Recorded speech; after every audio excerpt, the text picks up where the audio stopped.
বিক্রম তার মা শান্তি দেবীকে নিয়ে খালের ধারে এক বাঁশপাতার ঘরে দুঃখে দিন কাটাচ্ছে। বলি, ও বিক্রম, ঘরে যে এক ফোঁটা চাল নেই, এখন কি রান্না করব বলতো? কিছু একটা তৈরি করে নাও মা, আজকের দিনটা চালিয়ে নাও। আমি কালকে চাল আনবার ব্যবস্থা করছি। এভাবে চললে হয়? আমরা এখানে একা থাকি, কার কাছে যাব ধার আনতে? সেই ধার আনতে গ্রামের মধ্যেই যেতে হয়। লক্ষ্মী মা আমার, আজকের দিনটা একটু চালিয়ে নাও। গ্রামের কারোর কাছ থেকে ধার আনো, বলবে কালকে দিয়ে দেব। আমাকে এখন আর কেউ ধার দিতে চায় না। আমাকে দেখলেই সবাই দরজা বন্ধ করে দেয়। আমার কতটা খারাপ লাগে বুঝিস তুই? আমি তো চেষ্টা করছি মা, তুমি তো বোঝো আমি তো কম চেষ্টা করি না কাজের জন্য। এত পড়ালেখা করেছি কিন্তু তবু একটা কাজ জুটছে না। আমি তোর কষ্টটাও বুঝি বাবা। সেই ছোটবেলা থেকে কত কষ্ট করেই না বড় হয়েছিস। তোর বাবা বেঁচে থাকলে আজকে এত কষ্ট আমাদের করতে হতো না। সেসব কথা বাদ দাও। তুমি দেখো, আমি কাজ পেয়ে গেলে তোমাকে অনেক অনেক সুখে রাখবো। তারপর এই বাঁশপাতার ঘর বদলে নতুন ঘর তুলব। এত কিছু করতে হবে না রে, আমরা সুখ চাই না। আমি শুধু দেখে যেতে চাই তুই একটা কাজ পেয়েছিস, তোর জীবনটা ভালো হবে। অন্যদিকে গ্রামের জমিদারের মেয়ে অনন্যা। অনন্যার স্বভাবে চটপটে, এক জায়গায় সে স্থির হয়ে থাকতেই পারে না। আর এই যে, আপনি নৌকা চালাতে জানেন তো? এইভাবে তো নৌকা চালানো যায় না, যে কোনো সময় নৌকা উল্টে যেতে পারে। আপনি আমাকে শেখাচ্ছেন? আমি খুব ভালোভাবেই নৌকা চালাতে পারি। কতটা পথ আমি নৌকা চালিয়ে এসেছি জানেন?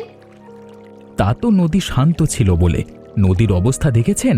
ধীরে ধীরে নদীর অবস্থা খারাপ হচ্ছে। নৌকা যদি একবার চালানো শেখা যায় তাহলে নদী শান্ত থাকুক আর অশান্ত থাকুক, তাতে কোনো সমস্যা হয় না। দেখুন, আমি কিন্তু আপনাকে সতর্ক করে দিলাম।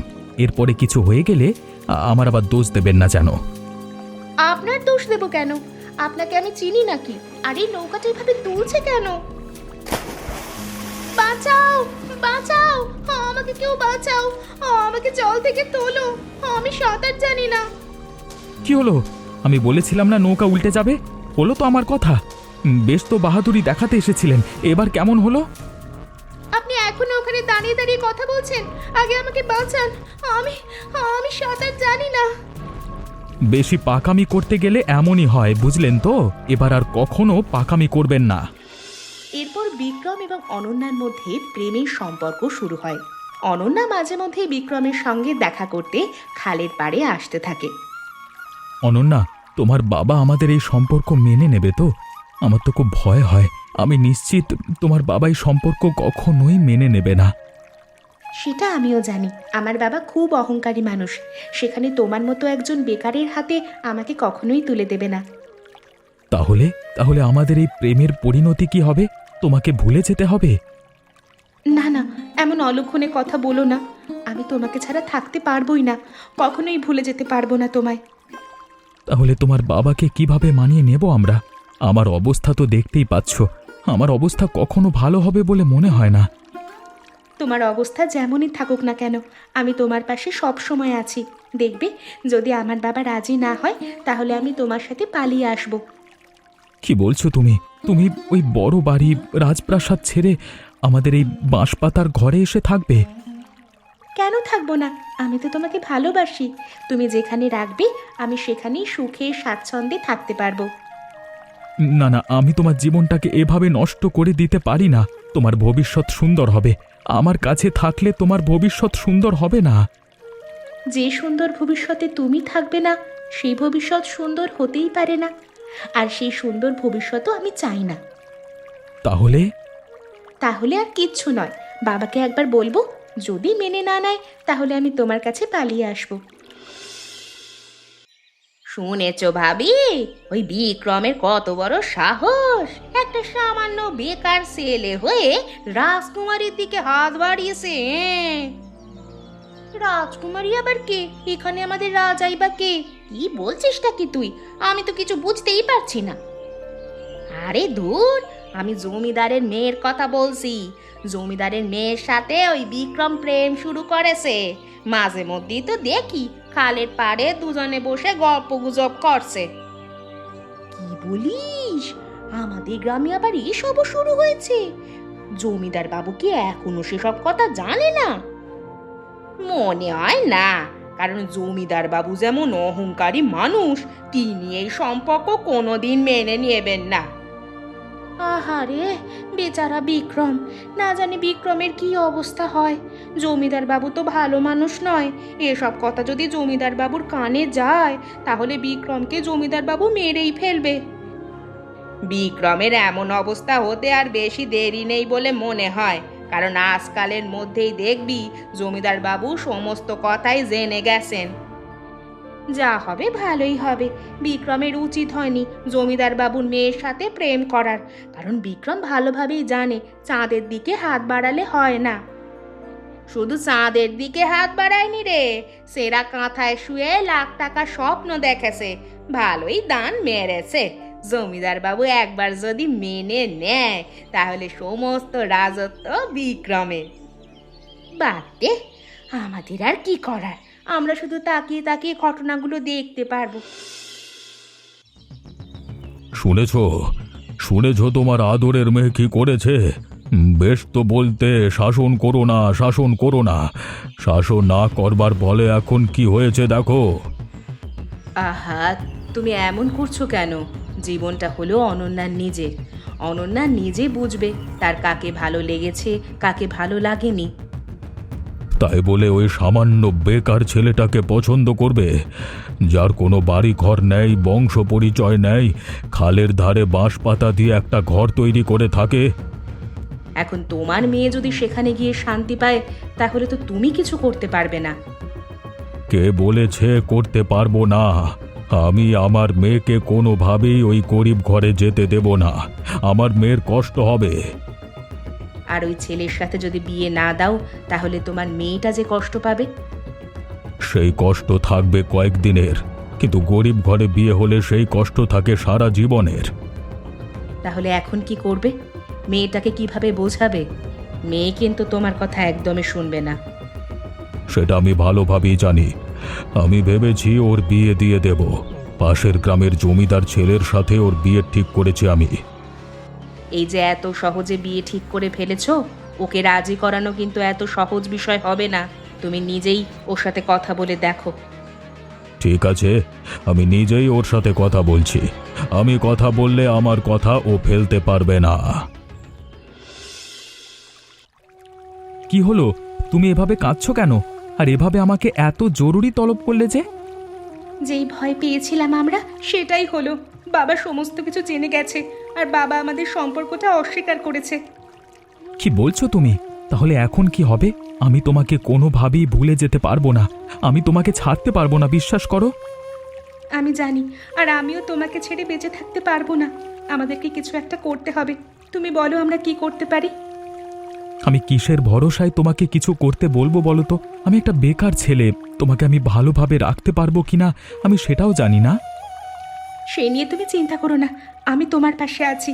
ভবিষ্যতে তুমি নিশ্চয়ই কিছু একটা করতে পারবে, কিন্তু এখন তুমি আমাকে বলো আমি কি করব। আমাদের হাতে শুধু একটা উপায় বেঁচে আছে, আমাদেরকে পালিয়ে যেতে হবে। তুমি কি আমার হাত ধরে পালাতে পারবে? পারবো না কেন? অবশ্যই পারবো। আমি তো তোমার এই অনুমতির অপেক্ষাতেই ছিলাম। বলো কবে পালাবে? যদি পালাতে চাও তাহলে আজকে রাতেই পালাবো আমরা। বেশি দেরি করা যাবে না। আমি বেশি দেরি করতে চাই না, তাহলে বাবা আমার অন্য জায়গায় বিয়ে দিয়ে দেবে। আমি আজ রাতেই পালিয়ে আসবো। কিন্তু তোমার বাবা যদি আমাদেরকে ধরবার জন্য লোক পাঠায়? সে নিয়ে তুমি কোনো চিন্তা করো না, আমি তোমার পাশে আছি। আমার জীবন যতদিন আছে, তোমার গায়ে একটা আঁচড়ও লাগতে আমি দেব না। বেশ, তাহলে আজকে রাতে এখানেই আমরা দেখা করব, কেমন? তুমি চলে এসো, আমি তোমার জন্য অপেক্ষা করব। ঠিক আছে, তাহলে এখন আমি যাই। অনন্যা এবং বিক্রম দুজনে পালিয়ে গিয়ে বিয়ে করে বিক্রমের বাঁশপাতার ঘরে এসে উপস্থিত হয়। বিক্রম, এটা তুই কি করেছিস? আমাকে না জানিয়ে তুই একা একা বিয়ে করে বউ নিয়ে ঘরে এসেছিস? মা, আমি অনন্যাকে খুব ভালোবাসি। তুমি ওকে মেনে নাও, অমত করো না মা। তুই এটা ভাবলি কিভাবে যে আমি একজন জমিদারের মেয়েকে মেনে নেব? আমি কোনোদিন এই বিয়ে মেনে নেব না। তুই তুই এই মেয়েকে ফিরিয়ে দিয়ে আয়।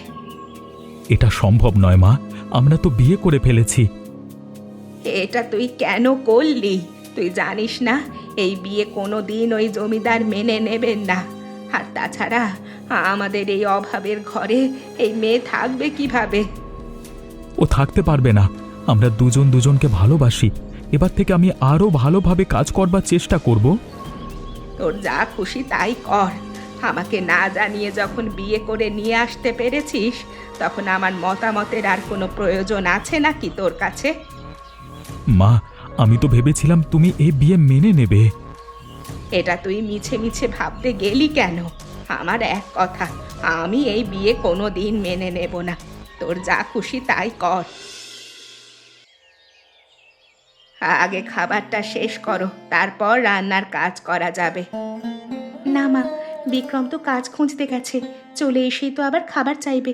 আমি বরং খেতে খেতেই রান্নাটা শেষ করে ফেলি। এইসব তোমার অভ্যেস আছে নাকি? এমনিতেও এই বাড়িতে মাটির চুলোতে রান্না করতে পারছো না, আবার এদিকে পেঁয়াজ মরিচ দিয়ে ভাত খাচ্ছ। বলি, তরকারি ছিল না? না মা, সকালে আপনাকে খাবার দেবার পর আপনার ছেলে দুবার খাবার খেয়েছে, তাই যতটুকু তরকারি ছিল ওকেই দিয়ে দিয়েছি। আমি বুঝতে পারছি না তুমি এই বাড়িতে থেকে কেন এত কষ্ট করছো।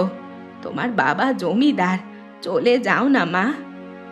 আমি যখন একবার এই বাড়িতে এসেছি, আমি আর কোনোদিন এই বাড়ি ছেড়ে যাব না। এটাই এখন আমার শেষ ঠিকানা। আমি যত ভাবি তোমাকে মেনে নেব না, তত তুমি আমাকে মুগ্ধ করে দাও। তোমাকে মেনে না নিয়েও থাকতে পারি না। আমি জানি আমাকে আপনি কোনোদিন মেনে নেবেন না, আমাকে আপনার পছন্দ নয়। তবে আপনি যেমন মানুষ ভাবছেন, আমি তেমন মানুষ নই। কে বলেছে তোমাকে আমি মেনে নেব না? তোমাকে তো আমি মেনেই নিয়েছি। শুধুমাত্র এই কটা দিন তোমাকে একটু পরীক্ষা করলাম। কি বলছেন মা? তাহলে কি আপনি আমাকে মেনে নিয়েছেন? অবশ্যই তোমাকে আমি মেনে নিয়েছি। তোমাকে আমি আশীর্বাদ করি, এই সংসার তুমি ভরিয়ে রেখো। অনন্যা, অনন্যা, কোথায় গেলি তুই? আমি তোকে নিতে এসেছি। এই ঘরে তোকে থাকতে হবে না, চলে আয় তুই আমার সাথে।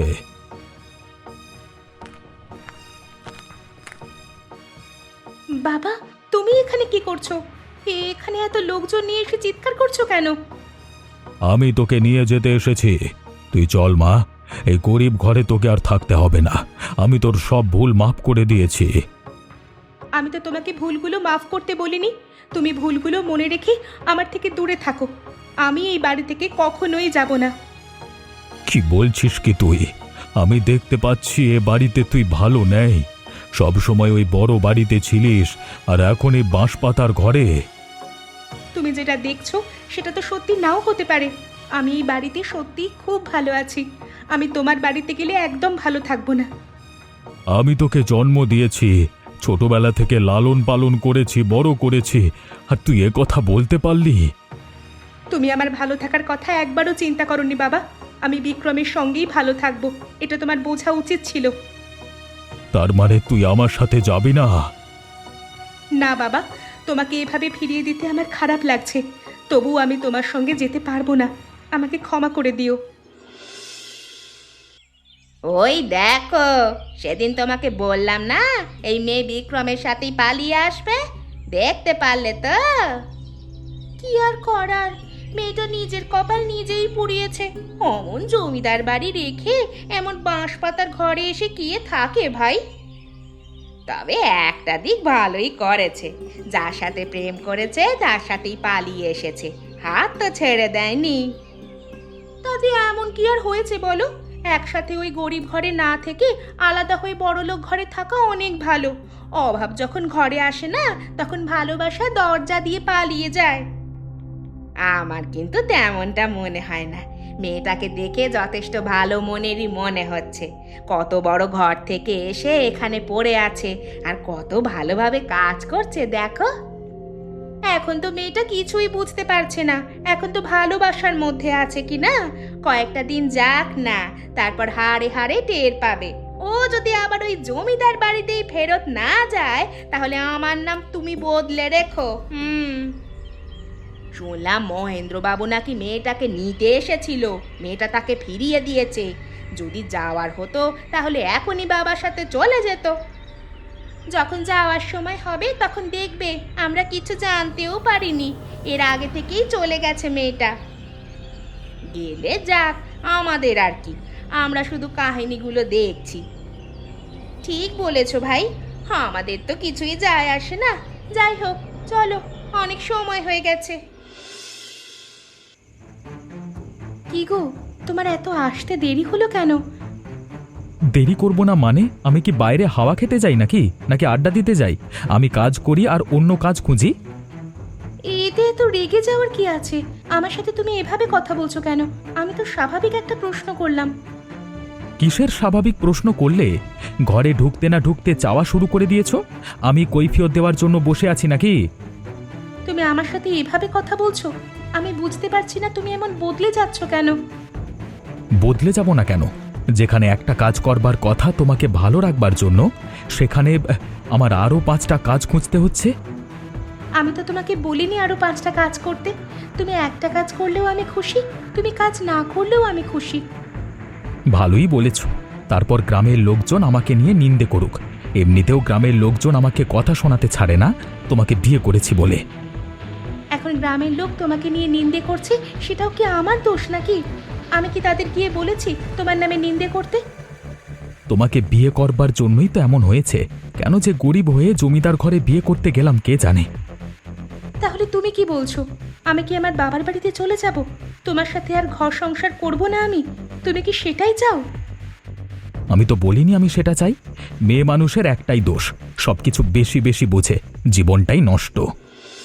কয়েকদিন পর এক সন্ধ্যায় প্রচণ্ড ঝড় শুরু হয়। ঝড়ে বিক্রমের বাঁশপাতার ঘর ভেঙে যেতে শুরু করে। ওরে বিক্রম, আমাদের ঘরটা বুঝি এখন খালের ভেতরে চলেই যাবে রে? কি করব, কোথায় আশ্রয় নেব? আমার বড্ড ভয় করছে, যদি আমাদের কিছু হয়ে যায়। বিক্রম, বিক্রম, তুই একটা কাজ কর, অনন্যাকে কোনোভাবে ও বাবার বাড়িতে দিয়ে আয়। আমাদের সাথে এখানে থাকলে ওর যে বিপদ হয়ে যাবে। কি বলছেন আপনি মা? না না, আমি আপনাদের এই অবস্থায় ছেড়ে বাবার বাড়িতে চলে যাব? আপনি কি পাগল হয়ে গেছেন? মা ঠিক কথাই বলেছে, তোমার এখান থেকে যাওয়া উচিত। এখানে থাকলে তোমার বিপদ হয়ে যাবে। আর তোমরা তোমরা বিপদের মুখে থেকে বিপদের সাথে মোকাবিলা করবে নাকি? আমাদের তো মোকাবিলা করতেই হবে, তাছাড়া আমাদের এমন অভ্যেস আছে। তোমার তো অভ্যেস নাই। আমি তোমাকে দিয়ে আসছি, চলো। বললাম তো আমি যাব না, আমাকে জোর করো না। আমি এই বাড়ির একজন সদস্য, এই বাড়ির যা কিছুই হয়ে যাক না কেন, আমি এই বাড়ি ছেড়ে একটা পাও বাইরে দেব না। বিক্রম রে, তুই ওর কথা শুনিস না বাপ।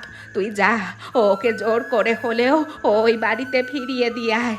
যদি আমরা বেঁচে থাকি তাহলে আমাদের সাথে আবার দেখা হবে। থামো, তুমি কোথায় নিয়ে যাচ্ছ আমাকে? আমি বারবার করে বলছি ওই বাড়িতে আমি ফিরে যাব না। দেখো, এমন জেদ করো না। যদি তোমার কিছু হয়ে যায় আমি তোমার বাবাকে কি জবাব দেব বলো তো? আমার বাবাকে কোনো জবাব দেওয়ার প্রয়োজন নেই। তুমি যদি বেঁচে থাকো তাহলে আমিও বেঁচে থাকবো, আর তোমাদের কিছু হয়ে গেলে আমারও কিছু হয়ে যাবে। না না, হতে দিতে পারি না। তোমাকে আমি বিয়ে করে আমার বাড়িতে নিয়ে এসেছি, কিন্তু তুমি তোমার বাবার একমাত্র মেয়ে। তাতে কি হয়েছে? আমিও তো তোমার একমাত্র বউ। দেখো, আমি যদি এবার ওই বাড়িতে ফিরে যাই, বাবা কোনো দিন আমাকে ফিরিয়ে দেবেন না। তাতে আমার কোনো আফসোস নেই। তুমি বেঁচে থাকবে, এটাই তো অনেক কিছু। আমরা চাই না তোমার কোনো বিপদ হোক, আমরা এটা মানতে পারবো না। এবার কিন্তু বেশি বেশি হয়ে যাচ্ছে। তুমি আমাকে এইভাবে জোর করে দিয়ে আসতে পারো না। এভাবে জেদ করো না, আমার কথাটা একটু মানবার চেষ্টা করো। আমি তোমার কোনো কথা শুনবো না এবং মানবো না। গেলাম আমি। অবশেষে মহেন্দ্রবাবু বুঝতে পারেন অনন্যা এই বাঁশপাতার ঘরেই সুখে আছে। তাই তিনি নিজের ভুল বুঝতে পেরে অনন্যার কাছে ক্ষমা চাইতে চলে আসেন। বাবা, তোমরা এখানে দুজনে? কিভাবে যে বলবো, আমি তোর কাছে ক্ষমা চাইতে এসেছি মা। আমি আমার ভুল বুঝতে পেরেছি। আমি বুঝতে পেরেছি তুই এই বাঁশপাতার ঘরে থেকেই সুখী থাকবি। কি বলছো বাবা তুমি? কালকে রাতে তোর চিন্তায় আমি এ বাড়িতে তোকে নিতে এসেছিলাম ঝড়ের মধ্যে। তখন তোর সমস্ত কথা আমি আড়াল থেকে শুনেছি। তখন বুঝতে পেরেছি তোর আসল সুখ এখানেই আছে। বাবা তুমি বিশ্বাস করো, আমি বিক্রমকে পছন্দ করে কোনো ভুল করিনি। ও ভালো মানুষ, ও জীবনে অনেক সফল হবে। আমি বুঝতে পেরেছি ও ভালো মানুষ, তাই তো ছুটে এসেছি তোর কাছে ক্ষমা চাইতে। ক্ষমা করে দিবি না মা? দেব বাবা, অবশ্যই দেব। বাবা, তুমিও আমাকে ক্ষমা করে দিও। আমি টাকার অহংকারে ভুলে গিয়েছিলাম আসল মানুষ কাকে বলে। আমি জানতাম একদিন আপনার ভুল ভাঙবেই, আর আপনি আপনার মেয়েকে মেনে নেবেন। শুধু আমার মেয়েকে নয়, আমি তোমাকেও মেনে নিলাম। তোমাকে আমি আমার জমিদারি দিতে চাই। ক্ষমা করবেন বাবা, জমিদারি নেওয়ার মতো সাহস এখনো আমার হয়নি। আমার কাছে কিছু টাকা জমানো আছে, আমি তা দিয়ে ব্যবসা করতে চাই। বেশ, তাহলে তুমি ব্যবসা করো, আমি তোমাকে সাহায্য করব। আর যখন তোমার জমিদারি নেওয়ার সাহস হবে তখন তুমি অবশ্যই জমিদারি নেবে।